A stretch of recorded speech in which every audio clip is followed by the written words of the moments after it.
ایک دفعہ کا ذکر ہے کہ ایک بہت عقل مند اور ذہین بوڑھا آدمی اپنی اولاد کے ساتھ رہتا تھا جو مویشی چراتے تھے۔ انہوں نے ایک کتا بھی بھیڑوں وغیرہ سے مویشیوں کی حفاظت کے لیے پالا تھا۔ ایک دن ایک احمق آدمی نے آ کر ان کے کتے کو مار ڈالا، تو بیٹے اپنے باپ کے پاس آئے اور کہا کہ فلاں فلاں بندے نے ہمارے کتے کو مار ڈالا ہے۔ باپ نے کہا کہ جاؤ اور جا کر اس آدمی کو مار ڈالو جس نے کتے کو مارا ہے۔ بیٹے اپنے باپ کی اس عجیب بات پر حیرت میں مبتلا ہو گئے اور آپس میں سر جوڑ کر سوچنے لگے کہ ہمارے باپ کو کیا ہو گیا، ہم ایک کتے کے بدلے میں آدمی کو کس طرح قتل کریں۔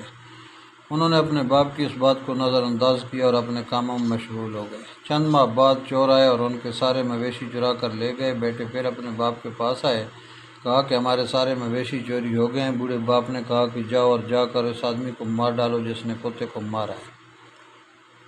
بیٹے آپس میں کہنے لگے کہ شاید ہمارا باپ عمر زیادہ ہونے کی وجہ سے دیوانہ ہو گیا ہے، کیونکہ ہم ان سے مویشی کی چوری ہونے کی بات کر رہے ہیں اور یہ کہہ رہا ہے کتے کے قاتل کو مار ڈالو۔ لہٰذا انہوں نے پھر اپنے باپ کی اس بات کو نظر انداز کر دیا۔ کچھ ماہ گزرنے کے بعد ڈاکو نے ان پر حملہ کر دیا اور سب کچھ لوٹ کر چلے گئے اور ساتھ میں اس بوڑھے آدمی کی ایک بیٹی کو بھی اغوا کر کے لے گئے۔ بیٹے روتی اپنے باپ کے پاس آئے اور کہا کہ ڈاکو نے ہم پر حملہ کر دیا اور ہماری بہن کو بھی اغوا کر کے لے گئے۔ باپ نے پھر وہی الفاظ دہرائے اور کہا جاؤ اور جا کر اس آدمی کو مار ڈالو جس نے کتے کو مارا ہے۔ بیٹے بہت غصہ ہوئے اور کہنے لگے لگتا ہے یہ مکمل پاگل ہو گیا یا اس پر کوئی جادو ہوا ہے، ہم بمبئی کا پوچھ رہے ہیں اور یہ کلکتہ کا بتا رہا ہے۔ بوڑھے آدمی کے بڑے بیٹے نے کہا کہ ہمارے باپ کی اس بات میں کچھ تو حکمت ہے، تبھی تو بار بار یہی کہہ رہا ہے۔ لہٰذا وہ اٹھا اور تلوار نکالی، اس آدمی کے پیچھے گیا جس نے کتے کو مارا تھا، اس کا سر تلوار کے ایک ہی وار سے تن سے جدا کر دیا۔ اس آدمی کو قتل کرنے کی دیر تھی کہ یہ بات اطراف عالم میں جنگل کی آگ کی طرح پھیل گئی کہ فلاں کے بیٹوں نے اس آدمی کو قتل کر دیا جس نے 6-7 مہینے پہلے کتے کو مارا تھا۔ بات پھیلتے پھیلتے چوروں تک پہنچ گئی۔ انہوں نے آپس میں کہا کہ اتنی مدت گزرنے کے بعد فلاں کے بیٹوں نے اگر ایک کتے کے قاتل کو مار ڈالا تو ہمارا کیا حال بنائیں گے۔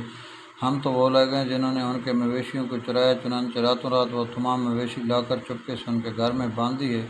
خدا کی شان کے کرتے کرتے یہ بات ڈاکوؤں تک پہنچ گئی اور وہ بھی بہت خوفزدہ ہوئے کہ صرف ایک کتے کے قاتل کو ان لوگوں نے نہیں چھوڑا تو ہماری تو اینٹ سے اینٹ بجا دیں گے۔ ہم تو وہ لوگ ہیں ان کی بہن کو قیدی بنا کر لائے ہیں، اگر ہم ان کا لوٹا ہوا مال واپس نہ کیا تو یہ تو ہمارے پورے قبیلے کو تہس نہس کر دیں گے۔ بیچارے مرتے کیا نہ کرتے، کسی طرح چھپ چھپا کر ان کا مال اور جس لڑکی قیدی بنایا تھا ان کے گھر تک پہنچانے میں کامیاب ہوئے۔ خود اس طرح غائب ہوئے جس طرح گدھے کے سر سے غائب ہو جاتے ہیں سینگ۔ اب اس آدمی کے بیٹوں کو سمجھ آئی کہ ہمارے باپ کے ان الفاظ میں کیا حکمت پوشیدہ تھی۔ طالب دعا حمدان ملک۔